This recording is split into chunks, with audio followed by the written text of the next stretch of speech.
de agosto damos comienzo al programa 358 de Obligados a Volver, programa que se transmite todos los miércoles y sábados a las 18 horas por nuestra página en Facebook Obligados a Volver, programa radial. Obligados a Volver, un análisis de la realidad argentina y mundial, desde nuestra mirada que es nacional, popular, democrática, feminista, latinoamericanista, ambientalista y plurinacional. Obligados a volver porque, como dijo el general San Martín, cuando la patria está en peligro, todo está permitido excepto no defenderla. Recordando y reivindicando además nuestras consignas fundacionales: lealtad a Perón, Cristina Conducción. Dirección Norberto Raful y Consejo de Columnistas y Asesores. Locución, quien les habla, Irene Ring. En la operación técnica, Nicolás Rearte. A continuación, Norberto nos comentará, como suele hacerlo, el temario de nuestro programa de hoy. Buenas tardes, Norberto. Buenas tardes, Irene. Buenas tardes a todos, todas y todes los oyentes de Obligados a Volver. Programa número 358, que corresponde al sábado 13 de agosto, y como es habitual, lo organizamos en dos bloques. El primer bloque, dedicado a los temas de política internacional, se inicia con el informe de Hernán Pereira, a quien le damos la bienvenida luego de su viaje. A continuación, la columna de Medio Oriente de Fernando Izas, con una primera entrega sobre Palestina. Seguidamente, noticias de la Patria Grande, preparadas por Telesur con Perú y Chile. Hacemos un breve paréntesis para reclamar por la libertad de Milagro Sala y pasamos al segundo bloque, también llamado segmento cultural, que se inicia con la columna de Mónica Nassif, comentando libros, y que hoy presenta a Santa Evita de Tomás Eloy Martínez. Le sigue la columna Detrás de un tango de Tito Ipas, que hoy nos trae al polaco Goyeneche. A continuación, reinauguramos la columna de arte con Nair, que informa sobre el Salón de Otoño de San Fernando. Seguidamente, la columna Cantoras de Obligados, en donde Andrea Bolov nos cuenta cómo fue que compuso la samba Obligados a Volver. Y finalmente, aquí folclore de Rolly Sampieri con el cumpleaños de la abuela, cerrando el bloque y el programa. Dicho esto, ¿qué te parece, Hernán, si empezás con tu columna? Buenas tardes, compañeros. Este es el informe de política internacional. Mi nombre es Hernán Pereira, soy colaborador de Obligados a Volver desde hace ya unos años. Mundo realmente muy convulsionado. Podríamos empezar por la situación de Europa. Europa está sufriendo consecuencias de la guerra en Ucrania, en forma directa por el aumento del precio del gas y del petróleo y por la falta directa de gas y de petróleo. Pero a todo esto se suma una ola de calor y una sequía sin precedentes. Es la sequía más importante desde la década de 1950, en el siglo pasado, y afecta prácticamente a toda Europa. Países que están con medidas de emergencia respecto al agua: Inglaterra, España, Francia, Italia, Alemania, Portugal, los Países Bajos, Serbia, Bulgaria, Bélgica, es decir, el mapa completo.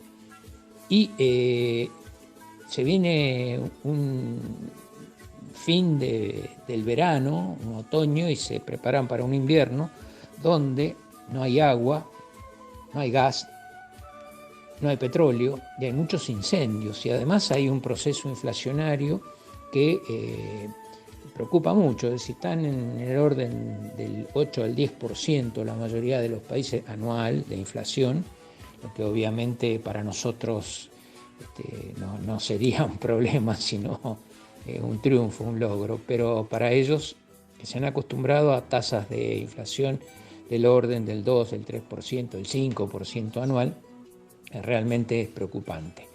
Y la situación en Europa tiende a agravarse en la medida en que pasa a depender para el abastecimiento de energía directamente de Estados Unidos y de las empresas petroleras las grandes empresas petroleras internacionales norteamericanas y algunas también europeas.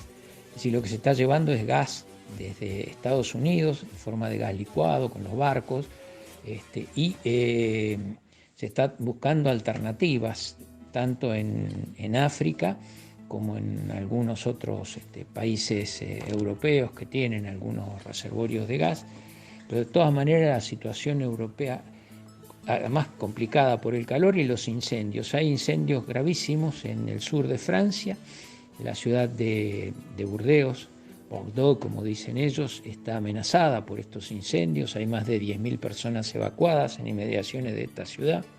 Hay incendios muy fuertes también en España y la situación tiende a agravarse día a día. En cuanto al tema del agua, a los alemanes le han pedido que se bañen una vez por semana. Se ha suspendido el riego con fines agrícolas y solo se deja para consumo humano.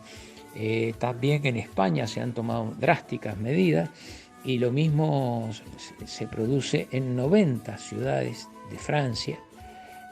Todavía no afecta directamente a París, pero se espera que en los próximos días sí llegue algún tipo de limitación. Todo esto tiene para los europeos como consecuencias en gran parte de la guerra en Ucrania, porque eso lleva al encarecimiento del gas y del petróleo y de los alimentos, pero además lleva a un mayor gasto por traer el gas y el petróleo, por ejemplo, desde Estados Unidos, sí, es mucho más caro. Y todo esto también tiene que ver con el beneficio que se lleva a Estados Unidos de toda esta situación y que los europeos están pagando con su propia billetera. El otro tema realmente importante de la semana es la situación de Taiwán. Los chinos han dicho que la violencia para reincorporar a Taiwán a la República Popular China sería la última instancia, pero se reservan el derecho de decir cuándo es la última instancia. Y han estado haciendo maniobras militares muy, muy fuertes en el estrecho que los separa de Taiwán, y sus aviones entraban en el espacio aéreo taiwanés.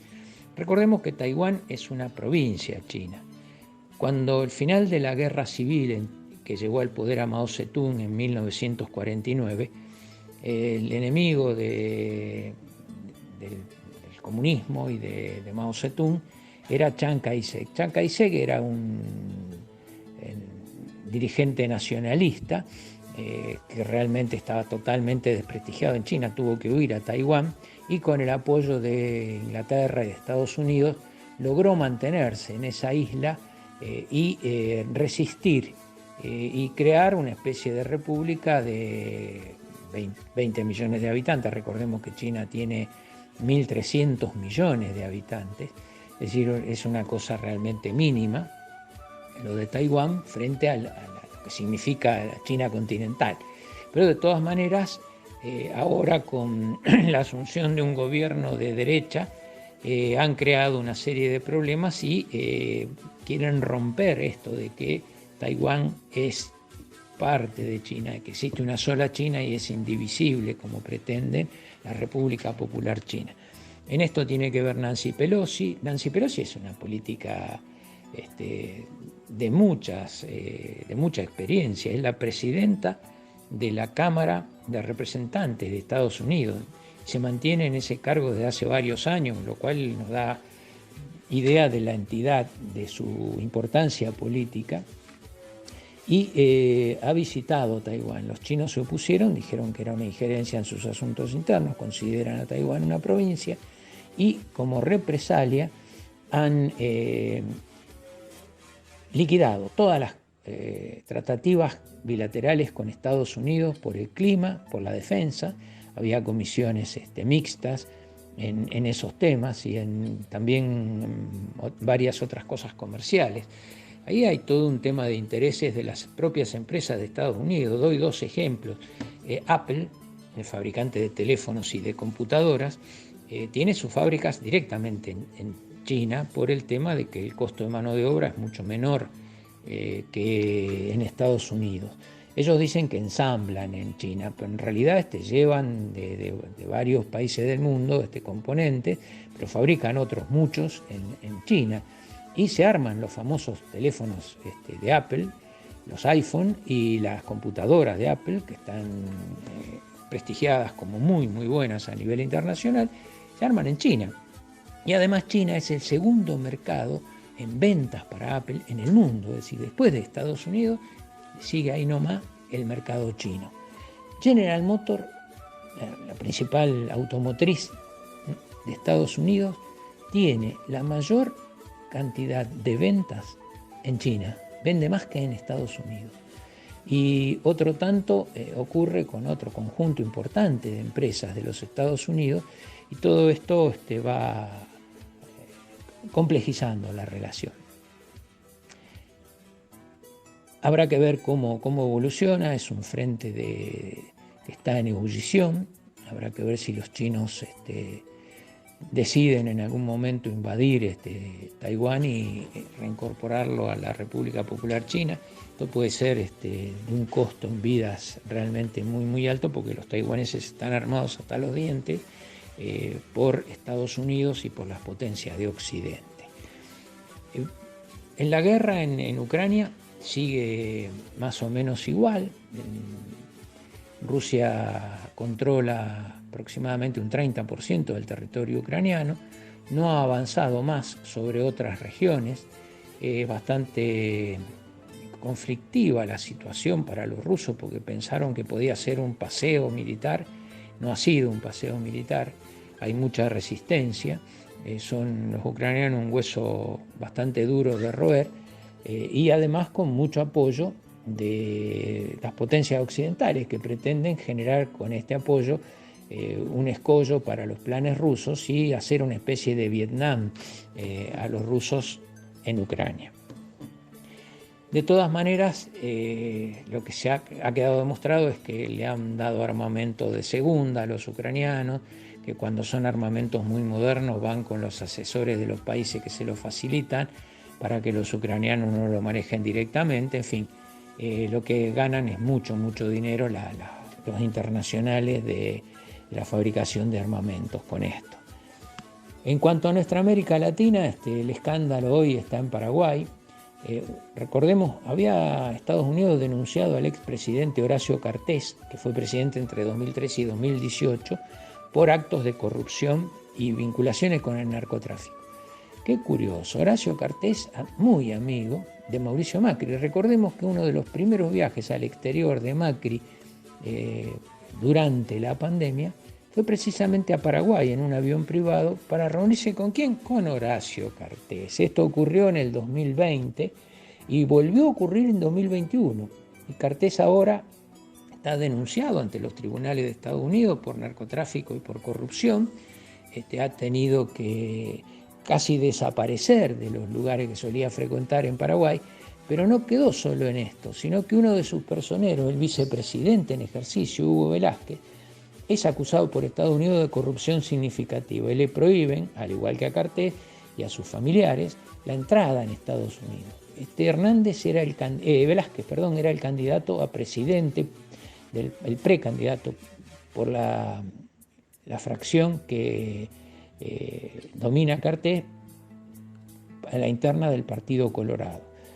Frente a él hay otro candidato que responde al presidente Mario Abdo. Probablemente lo de Estados Unidos tenga que ver con favorecer a la gente de Abdo en contra de Cartés. Es una injerencia directa en la política interna de Paraguay. De todas maneras se refleja un estado de corrupción realmente feliniano en Paraguay, que no es de ahora, viene de muchísimos años. Sigue muy tensa la situación en Perú. Allanaron la casa de gobierno y la residencia presidencial buscando a una sobrina del presidente Pedro Castillo, que está acusada de actos de corrupción. Esa sobrina fue criada por Castillo y su mujer, es casi una hija de él, y realmente ahora la chica se entregó a la fiscalía, dicen que todo es una causa armada. Castillo tiene 10 causas judiciales abiertas y no logran todavía los votos para poder hacer efectivo la acusación de traición a la patria en el Parlamento. Es decir, la derecha le está haciendo la vida imposible y probablemente tengamos novedades de ese país en el corto plazo, lamentablemente.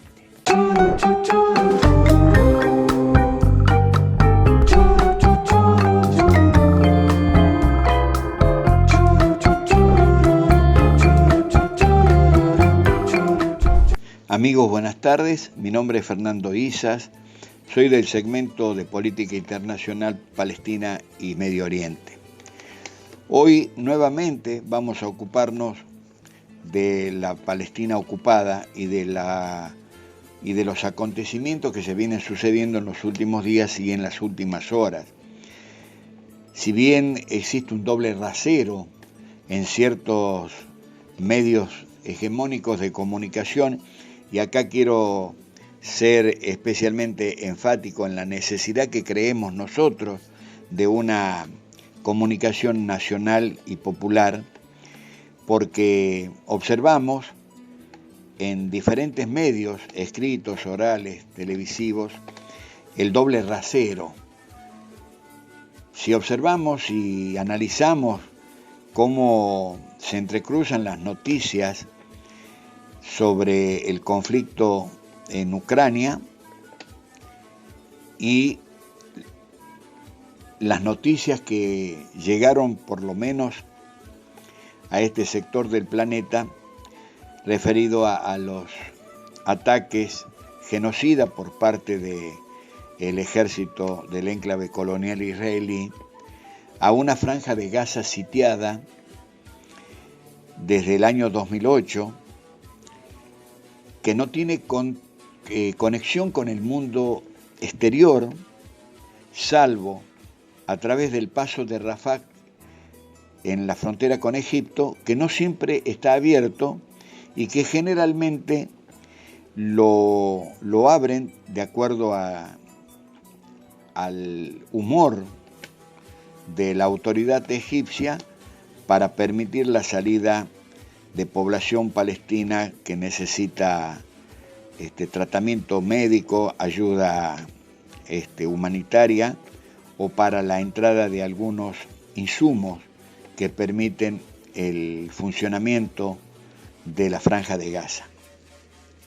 En solo 3 días, el ejército israelí y la aviación provocó 50 muertos, 360 heridos y una destrucción de edificios y de infraestructura.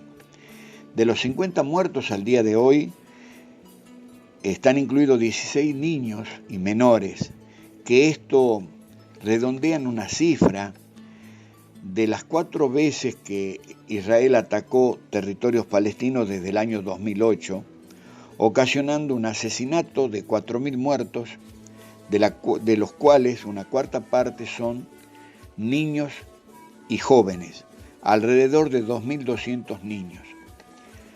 Acá queremos ser enfáticos en la mirada que tenemos sobre la cuestión, en la necesidad imperiosa de que el derecho internacional deje de ser selectivo por este doble rasero que observamos en el tratamiento de lo que acontece entre Ucrania y Rusia y de lo que acontece entre el Estado de Israel y los territorios palestinos ocupados.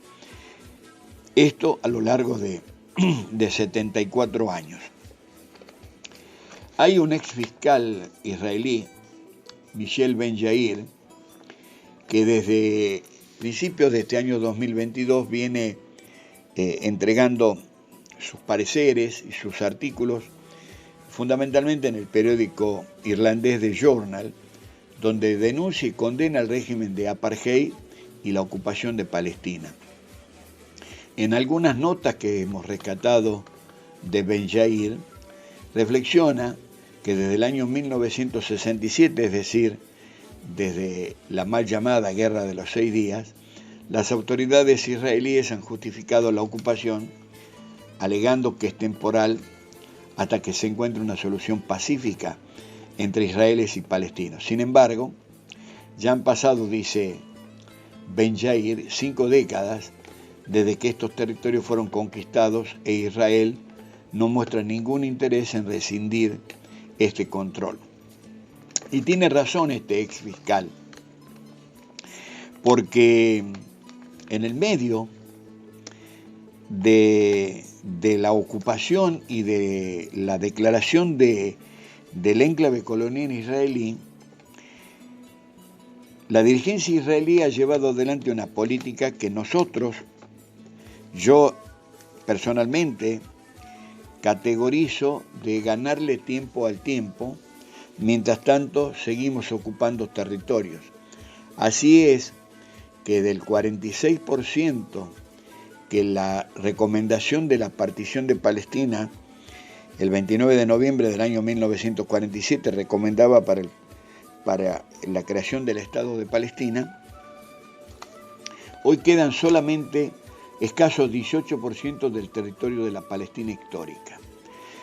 El resto son territorios palestinos ocupados, cercados por colonos israelíes provenientes de cualquier otro país del mundo, que llegan a la suma de 600.000 colonos ilegales que están rodeando aldeas y ciudades palestinas, provocando además situaciones de enfrentamiento, de mucha violencia, y especialmente porque son los únicos autorizados esos civiles israelíes provenientes de Buenos Aires, de San Pablo, de Santiago de Chile y de tantos países del mundo a portar armas por calles palestinas, por rutas palestinas.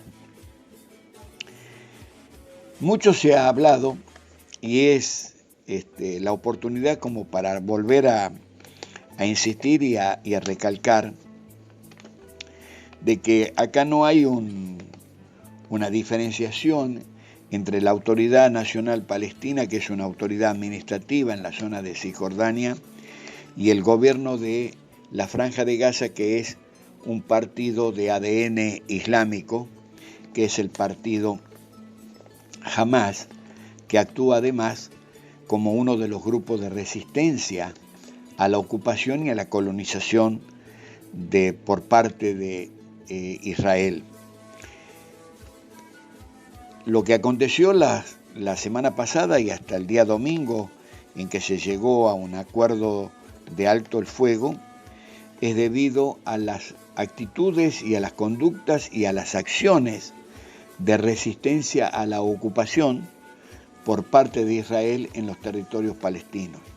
Por eso es que muchos y nosotros decimos que esto no es una guerra, sino que esto es un acto de legítima resistencia y de legítima defensa del territorio. No hay conflicto entre las partes palestinas en la Franja de Gaza. Hay un comando unificado de la resistencia que lo conforma el Hamas, la Yihad Islámica y algunas agrupaciones menores dentro del desarrollo en la Franja de Gaza. Esto fue notificado con un comunicado a través de Mohammad al-Hindi del Departamento Político, que se llevó, a pesar de no estar totalmente de acuerdo de que haya sido Egipto el que llevara adelante las negociaciones para el alto el fuego, pero en definitiva logró imponerse este alto el fuego porque se impuso la flexibilización del bloqueo a la Franja de Gaza, el permitir la entrada de combustible para el desarrollo de la población y fundamentalmente el combustible para el uso de la única usina eléctrica en funcionamiento y funcionando con una capacidad al 50% dado que no permiten la entrada de los insumos para su reparación final y definitiva. Y otra de las cuestiones que se contemplan en este alto el fuego son flexibilizar las condiciones de algunos presos políticos palestinos y la libertad de un dirigente de la Yihad Islámica detenido el día lunes de la semana pasada. Esto ha sido todo por hoy. Vamos a seguir informando los acontecimientos que se vayan sucediendo con la resistencia palestina.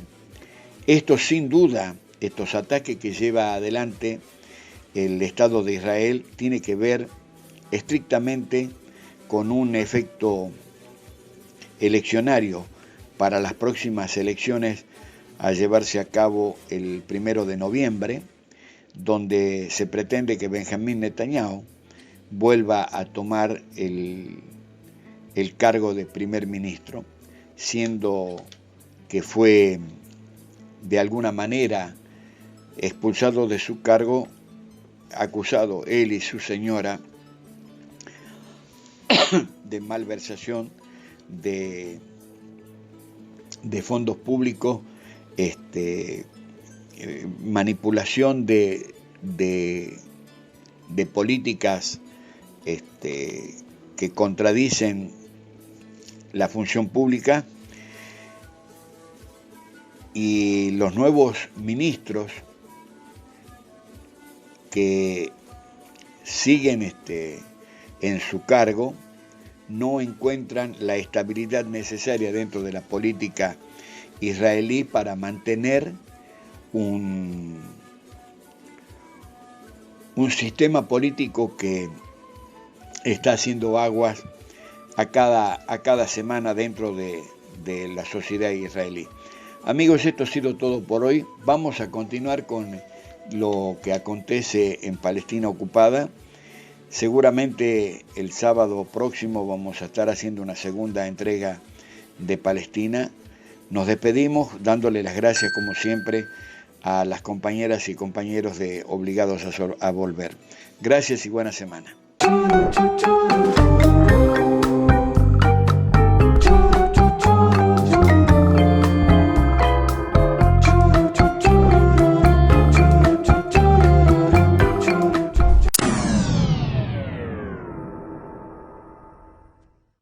Allí entonces vamos presentándole lo que está ocurriendo ahora en Perú. Ramiro Angulo está en el país y nos cuenta más desde la capital. Adelante. Buenos días. El presidente Pedro Castillo ofreció el martes en la noche un mensaje a la nación en el que denunció la confabulación entre el Congreso de la República, el Ministerio Público y un sector de la prensa para vacarlo y sacarlo de Palacio de Gobierno. Hizo también un llamado para que se respete el orden democrático y se defienda el Estado de Derecho. Ocurre que un grupo de fiscales en la víspera había allanado Palacio de Gobierno para detener preventivamente a su cuñada Jennifer Paredes. La Fiscalía la acusa de pertenecer presuntamente a una organización criminal que a través de la creación de empresas fachadas habría estado obteniendo licitaciones de obras públicas en el Ministerio de Vivienda. Hay que indicar que el día de ayer la cuñada del presidente Jennifer Paredes se puso a disposición de la Fiscalía. Patricia Benavides, horas antes, la fiscal de la Nación, había emitido un pronunciamiento exigiendo y exhortando a que se respete la autonomía del Ministerio Público. Por su parte, el premier Aníbal Torres también ofreció el día de ayer una conferencia en la que cuestionó algunas decisiones del Ministerio Público, como el desmantelamiento de algunos equipos fiscales que están investigando importantes casos de corrupción en el Perú. Es importante también señalar de que en estos días las rondas campesinas han llegado hasta Lima para movilizarse, para cuestionar la politización de la justicia y la labor que viene realizando el Ministerio Público. Para añadir un elemento más a esta crisis, el día de ayer el abogado de Pedro Castillo renunció a su defensa, lo cual sumó un poco más de incertidumbre a la coyuntura política que estamos viviendo. Sin embargo, en horas de la noche de ayer, emitió un tuit diciendo de que se estaba reincorporando otra vez a la defensa legal del presidente de la República. Actualmente Pedro Castillo tiene 4 investigaciones en el fuero penal que viene realizando la Fiscalía y 1 en el fuero civil. Adelante en estudios con ustedes. Tienen tiempo para leérselo hasta el 4 de septiembre y poder formarse su propia opinión. El presidente abandonó la moneda para comenzar la campaña en el tema del plebiscito. No me extraña que José Antonio Kast esté justamente de ese lado. Y hemos visto un intervencionismo descarado. Informar no es intervenir. Estamos informando, estamos haciendo nuestro trabajo. Nadie puede informar sin mostrar dónde está su corazón. El derecho a la salud está establecido en el artículo 44 del texto. Hemos iniciado ayer una investigación especial en uno de los ministerios. Que las instituciones funcionen, creo que no empaña la campaña de voto informado. El presidente Boric decidió echarse sobre los hombros la campaña de la prueba. Intenso despliegue del gobierno en las últimas semanas. Actividades no solo en Santiago, sino que también visita de autoridades a regiones. Rol activo de la moneda que se da en medio de la campaña de cara al plebiscito, lo que ha generado cuestionamientos desde la oposición. Yo creo que quedó claro de que quienes están por el rechazo no tienen un plan para la continuidad del proceso constituyente. Emplazamiento del mandatario, quien en el último tiempo tomó un rol activo para ordenar la estrategia política del apruebo, planteando hace unas semanas que si gana el rechazo hay que convocar a una nueva convención, transparentando además en los últimos días los aspectos de la propuesta constitucional que mejoraría en medio del debate en el oficialismo sobre comprometerse o no a modificaciones antes del 4 de septiembre. Pero todo es perfectible y vamos a llevar adelante ese proceso después del plebiscito. Durante la semana, algunos sondeos mostraron que el apruebo acortó distancia con el rechazo. Para varios, esa tendencia tendría nombre y apellido. Detuvo el flujo hacia el rechazo. La ola rechacista fue contenida por el presidente. Está por verse, por supuesto, si logrará dar vuelta al partido. El gobierno está haciendo una apuesta fuerte y una apuesta riesgosa.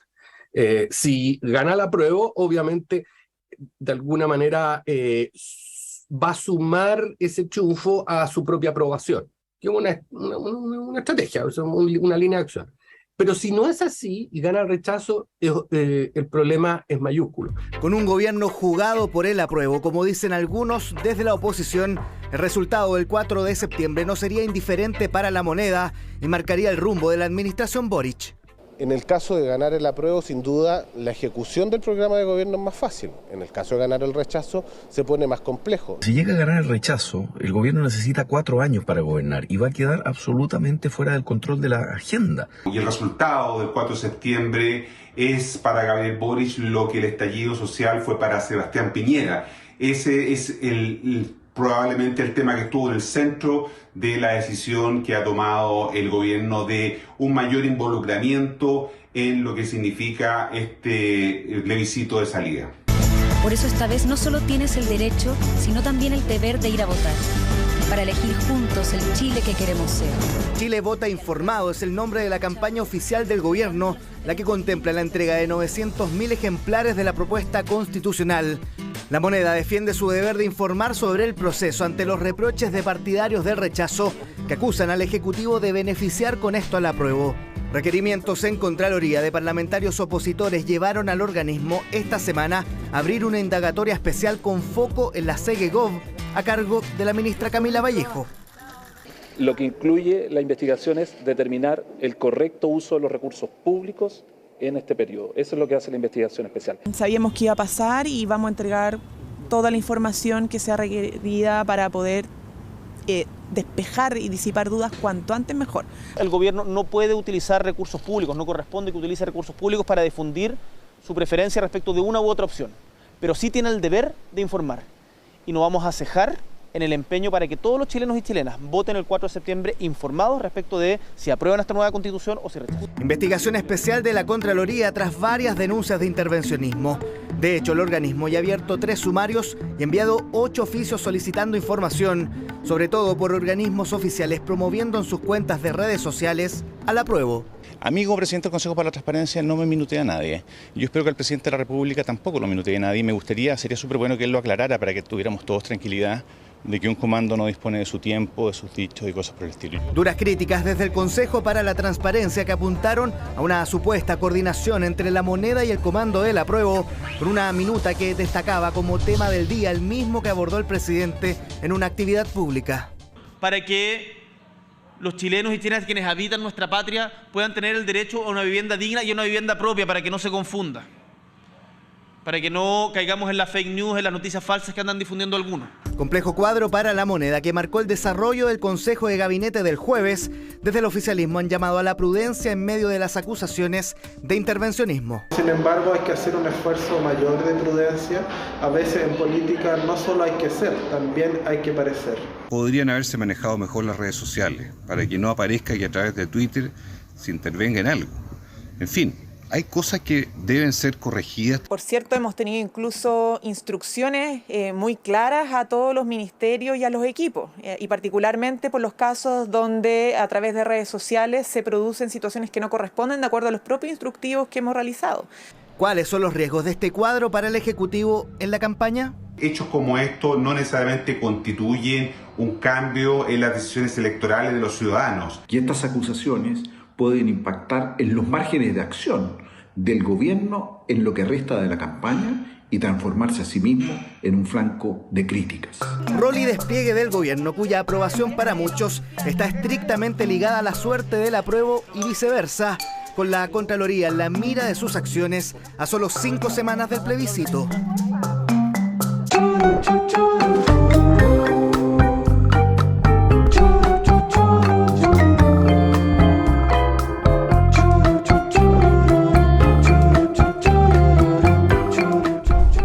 Obligados a Volver se solidariza con Milagros Sala, injustamente detenida desde enero de 2016, y con todos los demás detenidos y perseguidos por el régimen macrista y sus cómplices del sistema judicial, por la pronta liberación de los presos políticos.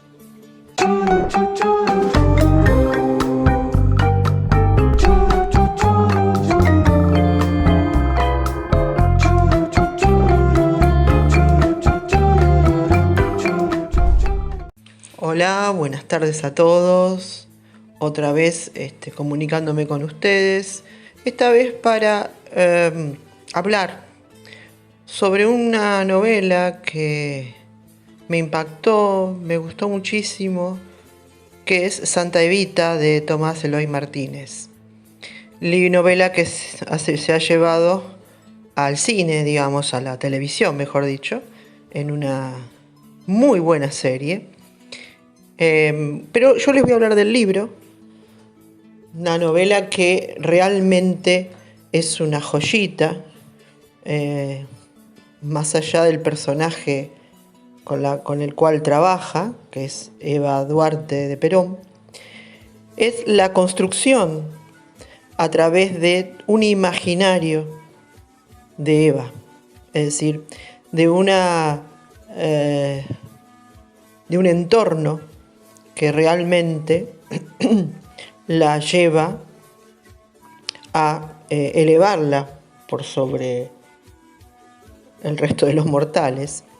La novela ya lo dice, Santa Evita, pero es el derrotero del cadáver de Eva Perón, por todo lo que tiene que pasar, por todo lo que tiene que sufrir, si es el verbo apropiado. Pero lo que a mí me interesa en este momento es recalcar la estructura de la novela. Es una novela polifónica porque tiene varias voces que hablan de su experiencia con Eva viva y con su muerte. Pasan por allí su peluquero, maquillador, un presunto militar que aparentemente era su guardián. Y cómo la obsesión por el cadáver de Eva se va haciendo tan grande, que termina por enloquecer a los personajes. Hay un investigador que digamos que va buscando ciertas verdades a través de los testimonios, y los testimonios, en definitiva, son los que van construyendo la novela, además de la propia voz del narrador, que está en primera persona. La novela hay que pensar que es ficción, es una ficción. Ficción significa que no es verdad, que no tiene que ver con la verdad. Esta ficción puede ser más o menos creíble, pero nunca es la verdad misma. Por eso en el momento de tener que juzgar una novela con un personaje tan controvertido, tan discutido, tan amado, tan odiado como Eva Perón, hay que tener en cuenta esto, que la ficción la literatura es ficción, por lo tanto no es la verdad. Es una construcción que ha hecho un autor eligiendo ciertos elementos y construyendo un relato que tiene que ver con su percepción, no con la verdad histórica. Si bien hay elementos de la verdad histórica, por supuesto, aparece la Revolución del 55, aparece Perón, inclusive se nombra un libro de ficción que se llama La novela de Perón. Es decir, hay varias intertextualidades dentro de ese relato que se van cruzando para conformar tal vez el contexto y el contexto del mismo autor. Por lo tanto, yo la verdad recomiendo la lectura de esta novela porque sí, pero siempre teniendo en cuenta esto, que es ficción. No la podemos juzgar desde el punto de vista histórico, sino que podemos apreciarla y percibirla como un producto propio de la literatura. Y sobre todo, repito, acerca de un personaje tan controvertido como Eva Perón. Personaje que en la novela aparece rodeado de un misterio, de un halo de misterio, de cuestiones hasta sobrenaturales. Tal vez podríamos hablar de un realismo mágico que atraviesa la novela, de estas visiones que tienen los personajes sobre Eva, de una Eva que aún muerta no ha perdido ni su belleza ni su poder. Es muy interesante la perspectiva, siendo que el autor no compartía la ideología, pero es muy, muy atrayente justamente este punto de cómo Eva, después de muerta, sigue cautivando, sigue llamando tanto la atención y sigue siendo objeto de veneración. Yo creo que eso es lo que ha rescatado el autor y toda la problemática de la ocultación de su cadáver. Sabemos que finalmente está en la Argentina y está enterrado, creo que en la Recoleta, me parece, creo. Es esto lo que a mí más me ha llamado la atención. Además de que Eloy Martínez es un gran escritor, ha sabido perpetrar o digamos manifestar más que nada esta cuestión de la Eva ya muerta, es decir, los sentimientos encontrados, fuertes, desde la veneran como una santa hasta odiarla ferozmente, pero aún así admirarla. Estas contraposiciones se cruzan todo el tiempo en el texto y es interesante, además de la construcción misma del relato, que como les dije es polifónica. Bueno, espero que esta breve reseña los impulse a leer la novela. Más allá de la ideología que tenga cada uno, creo que merece ser leída por su calidad literaria. Soy Mónica Nassif, nos vemos en el próximo encuentro.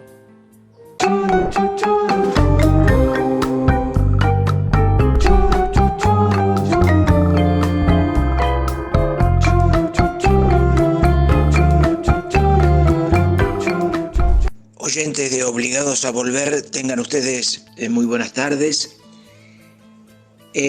Tanto en la columna de la tarde de hoy como en la de el próximo 26 de agosto. La vamos a dedicar, y creo que va a ser para el beneplácito de todos ustedes, para recordar a un grande del tango, a un grande de nuestra cultura popular, de nuestra cultura ciudadana, el polaco Roberto Goyeneche, que el próximo 27 de agosto cumpliría un nuevo aniversario de su lamentable deceso. El polaco Goyeneche, que había nacido un 26 de enero de 1926 en el barrio de Saavedra, ahí en lo que era la avenida del Tejar, casi esquina Superí, avenida del Tejar hoy, que lleva el nombre de Ricardo Balbín, barrio de Saavedra. Y vamos a dedicar hoy el tango a algunas de las pasiones, además de la del tango, que el polaco hacía gala. Ese polaco que se inició cantando tangos, manejando, conduciendo el colectivo 19, que hacía el recorrido en aquel entonces entre el cementerio de la Chacarita y el cementerio de Olivos, atravesando gran parte del barrio de Saavedra, entre otros barrios de la ciudad. Ese polaco que se inició en los certámenes de cantantes de tango de los clubes de barrio, en particular recordados certámenes del Club Federal de la calle Conde, entre Núñez y la que hoy es Crisólogo Larralde y que antes era Republiquetas, y que en uno de los primeros certámenes en los que participó ocupó el segundo lugar, pues le ganó alguien que luego con el correr del tiempo también fue un notable cantante de tango, como fue Roberto Florio, que era del barrio de Villurquiza. Era un clásico de la época, digamos. En esos certámenes en los que tanto influían la cantidad de hinchas que uno y otro participante llevaba a dichas jornadas. Al poco tiempo el polaco Goyeneche tuvo la oportunidad de tener la revancha y lo venció a Roberto Florio. Grandes cantantes ambos. Pero bueno, vamos a ocuparnos hoy de una de las pasiones del polaco, además de la del tango, que fue tan reconocido, público, como fue su adhesión, su fanatismo por el Club Atlético Platense, el club de sus amores, del club de su barrio. Teniendo en cuenta además que a la otra cuadra donde él vivía de chico, también vivía un joven, algunos años mayor que él, histórico de Platense, como fue ese gran arquero que se llamó Julio Cosi, que al decir de Amadeo Carrizo fue el mejor de los arqueros de aquellas épocas de los 40 y 50. Y ahí fue cuando el polaco comenzó a concurrir a la cancha de Platense, a seguir a su ídolo, y luego a través de los años, ¿quién ignora el fanatismo del polaco Goyeneche por Platense? Aquellos que solíamos ir a la cancha y que concurrimos aún felizmente, lo veíamos al polaco siempre en las tribunas populares.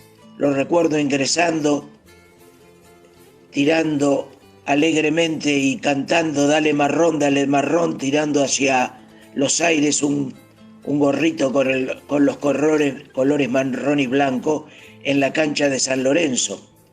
O, por ejemplo, recordándolo ya cuando Platense tenía su estadio en Vicente López, en la siempre tribuna popular, porque el polaco nunca fue a la platea, siempre iba a la popular. Hoy esa popular justicieramente lleva su nombre, el de Roberto Goyeneche. Y qué casualidad, frente a esa tribuna popular está la otra tribuna, también para los socios de Platense, que da espaldas a la vía del ferrocarril Belgrano, que lleva el nombre de Julio Cosi. Hoy ambos amigos, al estilo del encuentro en un café, en un bar, tan habituales en el polaco, se estarían encontrando, quizá el polaco degustando una esperidina, que era su bebida predilecta, y Julio tomando alguna bebida acorde a su condición de deportista y atleta. Buenas tardes, señores oyentes, y hasta la próxima.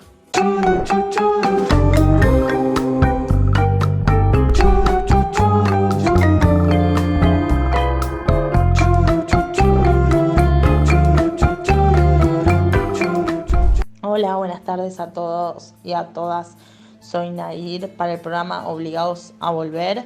Esta es la columna de arte. En el día de hoy les voy a estar presentando un video que filmé en la apertura del Salón de Otoño 2022, el viernes 5 de agosto, en el Ateneo Popular Esteban Echeverría, situado en la calle 25 de Mayo, 1168, en el casco histórico de San Fernando, entre dos de las calles más importantes de la ciudad, que sería la calle Comercial Constitución y la avenida Presidente Perón. Las visitas son de lunes a viernes, de 17 a 20 horas, y el cierre el 19 de agosto. Así que hasta esa fecha la pueden visitar. Bueno, espero que les guste el recorrido. Bueno, aquí estamos presentes en el Salón de Otoño, en el Ateneo Esteban Echeverría. Estamos transmitiendo en vivo y en directo. Queremos agradecer a Juan Pablo por la invitación. También hay miembros del Círculo de Escritores presentes, bueno, además de mí, Nair, quien les habla.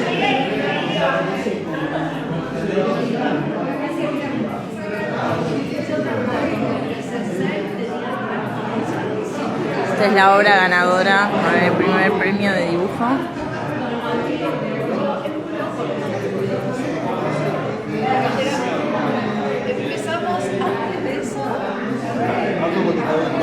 Voy haciendo un recorrido veloz.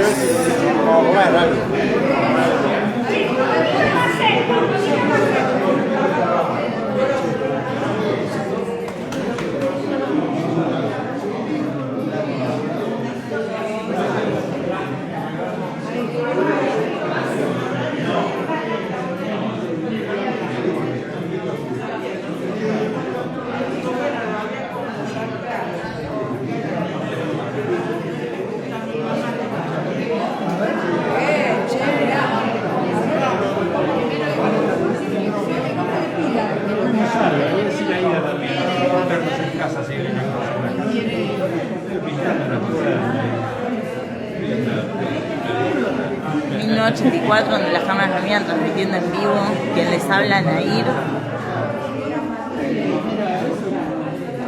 Estamos en el Salón de Otoño 2022, en el Ateneo Esteban Echeverría.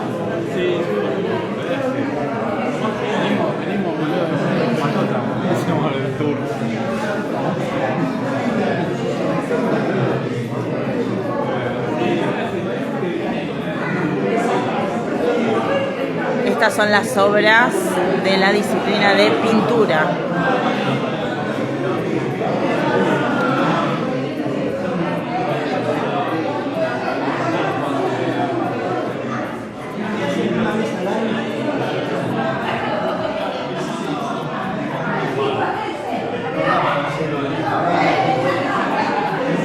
Y acá la disciplina, las horas correspondientes a la disciplina de grabado.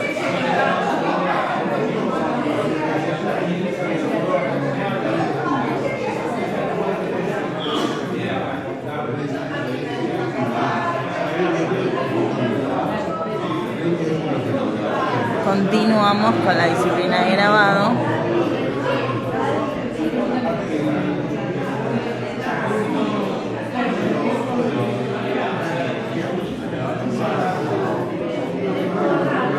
Bueno, vamos a hacer un paneo por las esculturas.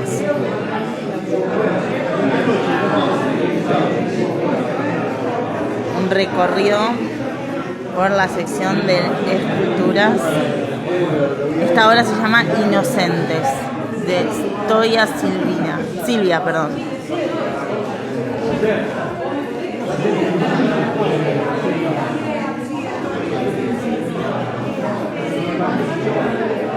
Formas encontradas de Martino Nicolás.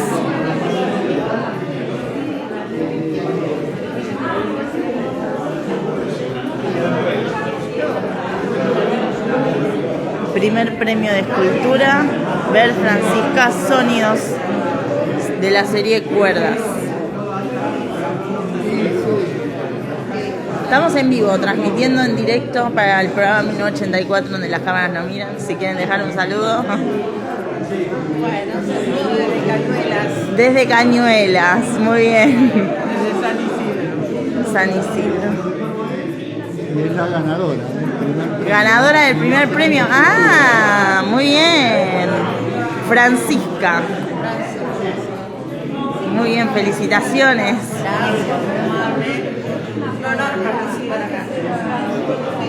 Me alegro. Y vamos a continuar por este sector. Cabeza por Nicolás Martino.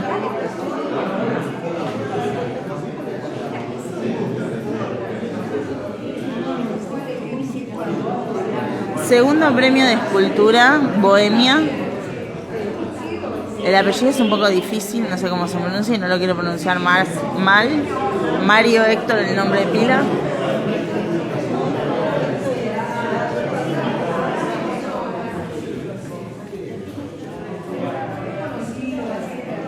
Vamos por aquí. Bueno, vamos a interrumpir a las...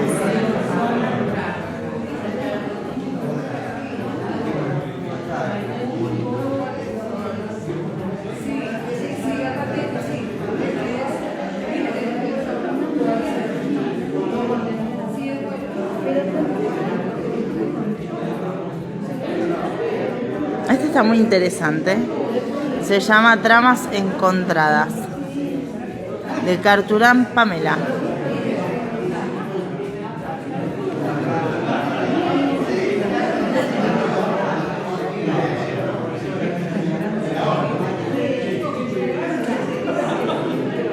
Y bueno, y acá concluimos. Esta es la obra ganadora de la disciplina escultura. No, perdón, tercer premio. Bueno, sí, ganadora, el tercer premio. Mío de Hugo Omar Baney. Una.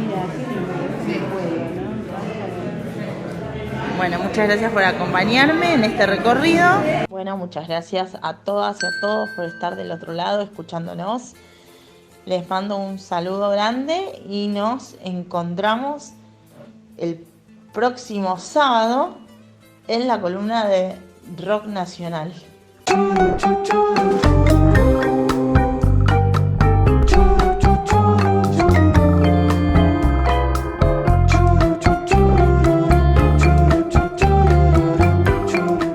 ¿Cómo están? Les deseo que tengan un hermoso sábado y un lindo fin de semana. Soy Andrea Boloff y les voy a contar acerca de la historia de una samba. Una samba que se llama, igual que este programa, Obligados a Volver, y que fue el nexo entre este programa y esta querida gente y esta cantora, al descubrir que había un programa con el mismo nombre que la samba. Esta samba nació a partir de la convocatoria para escribir canciones en homenaje al combate de la Vuelta de Obligado. Esto fue por el año 2014 aproximadamente, una convocatoria de la provincia de Buenos Aires. En ese momento lo vi como algo lejano para mí, que no estaba ni en mis planes ni en lo que sé hacer, ¿no? Dije, bueno, ¿y si me pongo a investigar? ¿Y si me pongo a profundizar en este hecho histórico trascendental para nuestra historia? Y así fue. Llegó a mis manos el libro de Pacho O'Donnell, llamado La Gran Epopeya, precisamente sobre el combate de la Vuelta de Obligado, y empecé a sumergirme en sus páginas y a enterarme de cosas que no sabía, a profundizar en este tema tan rico, tan interesante y trascendental de nuestra historia. Y lo planteé como un par de ejes distintos. Un eje en las estrofas, que era el desarrollo histórico, y otro eje en el estribillo, como una reflexión unida a un juego de palabras de juego de chicos, ¿no? Ese juego que hacíamos, pasará, pero el último quedará. Patria es mi gente en su tierra, es nuestra forma de ser. Soberano es de su patria quien la sabe defender. Hombres, mujeres, luchando, es codo a codo el deber, soportando el mismo fuego, antes muertos que ceder. Pasarán, río arriba en obligado pasarán, volverán, y en quebracho quedarán. Lanchas, brulotes, cadenas, en río a remo y cañón, baterías desde tierra, pero el gringo igual pasó. Ya trabajando a destajo, pechando parca y dolor, se rearmó por fin mi pueblo, y que tiemble el invasor. Pasarán, río arriba en obligado pasarán, volverán, y en quebracho quedarán. Ya verán, ya sabrán que no es suyo el Paraná. Y para cerrar esta charla, les invito a visitar mi canal de YouTube, Andrea Wolof, B-O-L-L-O-F, y allí van a encontrar el disco Canciones por Descubrir, y en el puesto número 10 está Obligados a Volver, esta samba que nos unió. Les mando un gran abrazo y les deseo un hermoso sábado. Muchas gracias, gente querida de Obligados a Volver.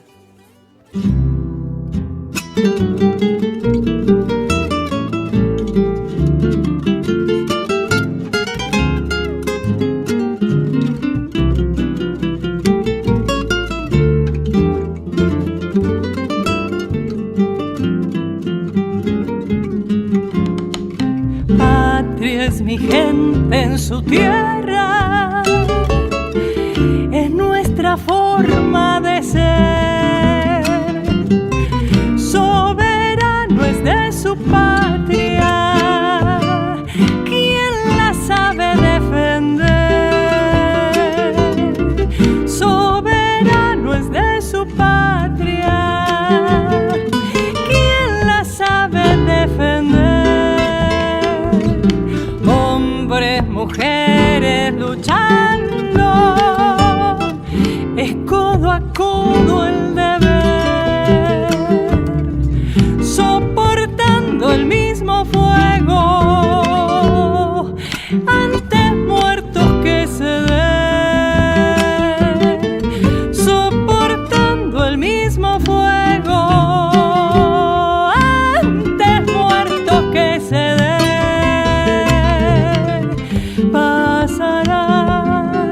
Pasará, río arriba en obligado pasará,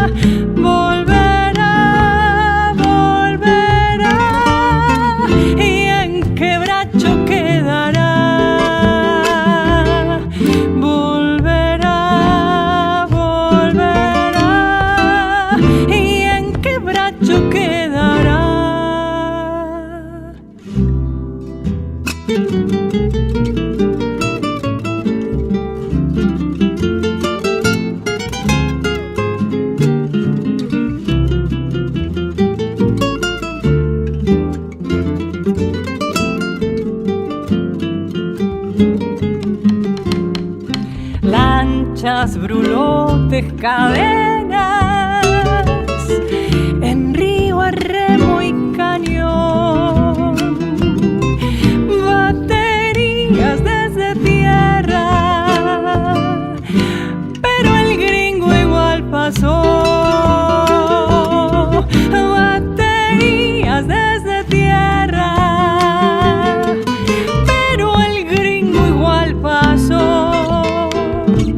Ya trabajando a destajo, echando parca y dolor, se rearmó por fin mi pueblo y que tiemble el invasor. Se rearmó por fin mi pueblo y que tiemble el invasor. Pasará, pasará, río arriba el obligado pasará. Volverá, volverá y en quebracho quedará. Ya verá, ya sabrá que no es suyo el Paraná.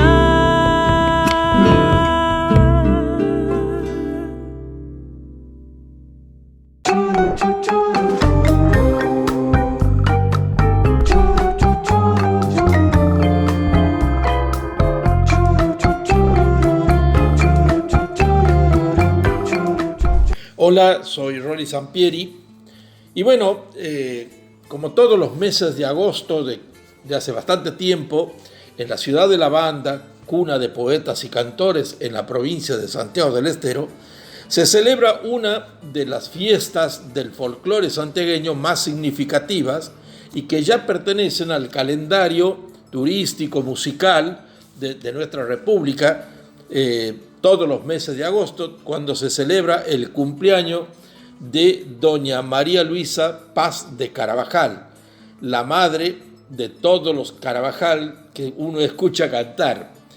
¿Y por qué decía lo de las fechas incorporadas al calendario? Bueno, junto con la Marcha de los Bombos, que es el mes de julio, o la Fiesta del Poncho en Catamarca, o sea que el invierno es la época de los festivales del NOA, bueno, por razones climáticas, pero en este caso también porque es la coincidencia de que durante el mes de agosto se celebra el cumpleaños de esta mujer que fue muy prolífica, ya que nació el 15 de agosto de 1901 y falleció el 10 de agosto de 1993. Estaba casada con don Rosario Carabajal y entre ambos tuvieron 12 hijos varones, entre los que se destacan Héctor, papá de Roberto Carabajal del dúo Cuti y Roberto, Agustín, que es el padre de Jorge Luis Carabajal, también músico, Enrique, que es el padre de Cali Carabajal, Mucha Carabajal, a su vez Cali es papá de Walter Carabajal, que integra el conjunto Los Carabajal. Está Carlos Carabajal, que es el padre de Peteco, de Graciela Carabajal, de Demi Carabajal, abuelo de Roxana Carabajal. Y está Cuti, que también tiene sus hijos, que es Pablo Carabajal. O sea que también están los hijos de esta gente y los nietos. O sea que es una familia musical por donde uno la mire y es un símbolo del folclore santiagueño. Doña María Luisa Paz de Carabajal, que había nacido en Clodomira, en Santiago del Estero, y como decía, estaba casado con don Rosario Carabajal, hombre a quien tuve la oportunidad de conocerlo cuando yo era muy niño, porque este hombre, entre otras cosas que trabajaba, hacía canastos de mimbre para una fábrica de fideos que había en la cuadra de mi casa, de mi barrio de la infancia, y lo veía cuando entraba con la chata, un carro tirado por caballos, estamos hablando de mediados de la década del 50, y él proveía esos canastos a la fábrica, canastos que servían de protección a su vez de unos cilindros de cartón donde iba la pasta seca, que no existía todavía la bolsa de nylon que los envasaba. Y pese a todo, con esos canastos se exportaba en aquel entonces a los países limítrofes pasta seca. Pero bueno, esto era una anécdota de color de esta familia, que tuvo, como les decía, 12 hijos, y el séptimo hijo, que no fue lobizón porque fue bautizado por el presidente de la Nación, y por eso se llamaba Agustín Carabajal, que es como el verdadero patriarca musical de esta familia. A partir de él y de su impronta, de la manera que él interpretaba la guitarra en las chacareras, es que la chacarera se transforma y se hace más rítmica, se moderniza, porque si uno escucha las viejas grabaciones, van a escuchar el rasguido de la chacarera de otra manera a cómo se interpreta actualmente, y eso es a partir de Agustín Carabajal, que junto a Carlos Carabajal, allá por el año 58, integraban el conjunto Los Carihuaynas de Oscar II Carrizo, otro patriarca de la música santiagueña. Como le decía, la familia Carabajal es extensísima, y todos estos 12 hijos, casi todos fueron músicos, pero los que se dedicaron a la música como medio de vida fueron Agustín, que lamentablemente falleció hace ya bastante tiempo y era muy joven todavía, don Carlos Carabajal, el denominado padre de la chacarera, que es una manera de decir, obviamente, no es el padre de la chacarera, hubieron anteriores a él, como Andrés Chazarreta, Julio Argentino Jerez, Cristóforo Juárez. Pero bueno, la cuestión es que don Carlos Carabajal fue muy prolífico en esto de generar chacarera tanto en letra como en música, que es el papá de Peteco, el papá de Graciela Carabajal, abuelo de Roxana, también papá de Demi Carabajal, que habían iniciado como percusionista de Peteco y hoy tiene una carrera de solista. A ese clan de Peteco, de Carlos, habría que agregarle también Homero Carabajal Cárpena, que integra el trío Riendas Libres.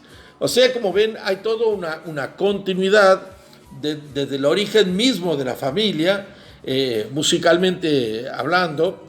Y bueno, también le decía que Enrique, que es el padre de Mucha Carabajal, de Cali Carabajal, que son los líderes, los dueños del conjunto Los Carabajal, que ya han cumplido más de 50 años en la música. En ese mismo conjunto canta Walter Carabajal, que es hijo de Cali. Y después está el gran Cuti Carabajal, que precisamente en estos días y en el marco de esta fiesta que va desde el día, prácticamente desde ayer, desde el 11, 12, 13 y 14 de agosto, en el Teatro 25 de Mayo, que es el principal teatro de la ciudad de Santiago del Estero, Cuti Carabajal va a festejar sus 50 años con la música, con cientos de invitados, y que creo que no están todos porque necesitaría, creo que la cancha de River para meter todos los invitados, de la cantidad de músicos, de compositores y de autores con los que ha tenido trabajos. Él ha generado, por ejemplo, Cuti ha generado uno de los mejores CDs del folclore que se conoce, que son Buenas y Santas, donde hasta cantó Estela Raval, donde cantó la Chica Morelo, Sandra Mianovich cantando chacareras, en fin, una cantidad de mujeres muy buenas cantoras, Marilyn Ross, en fin, ese Buenas y Santas es un CD que es para tenerlo en la discoteca. Pero bueno, en la ciudad de la banda, como les decía, se celebra la fiesta de la abuela Carabajal, es un evento turístico, es un evento musical, la florinata del folclore santiagueño se da cita en estos 4 días, y también partió un tren cultural de aquí de Retiro el día miércoles a la noche, eso de las 21 horas, un tren que iba comandado por Peteco Carabajal, y en una expresión de apoyo a la cultura nacional, Ferrocarriles Argentinos, bueno, puso un tren que fue directamente desde Retiro hasta la ciudad de La Banda, la cuna de los poetas y cantores en la provincia de Santiago del Estero. Amigos, será hasta la próxima.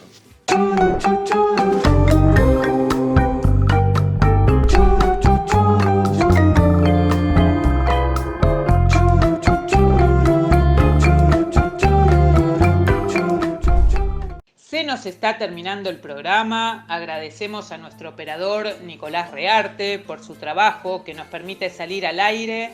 A todos les oyentes por su atención, especialmente a los que ponen me gusta en nuestras páginas de Facebook. Antes de despedirnos, Les recordamos que nuestro programa de radio Obligados a Volver se transmite todos los miércoles y sábado, siempre a las 18 horas, y tenemos una nueva propuesta, La Entrevista, un buceo sobre los orígenes y actividades actuales de personalidades destacadas, los lunes a las 21 horas. También les informamos que desde mediados del año pasado nos hemos incorporado a la red de programas de radio Vamos a Andar, sumando a muchos de sus integrantes a nuestra lista de columnistas invitados. Este fue otro programa de Obligados a Volver, emitido desde nuestra página en Facebook Obligados a Volver, programa radial. Volvimos, pero estamos obligados a seguir militando, porque la patria sigue estando en peligro, ya que la derecha reaccionaria conspira para derrocar a nuestro gobierno, que con sus aciertos y errores trata denodadamente de resolver las dificultades provocadas por las dos pandemias. Por eso, continuaremos con nuestra tarea, siguiendo el legado del Libertador San Martín. Cuando la patria está en peligro, todo está permitido, excepto no defenderla. Recordando y reivindicando nuestras consignas fundacionales. Lealtad a Perón, Cristina Conducción.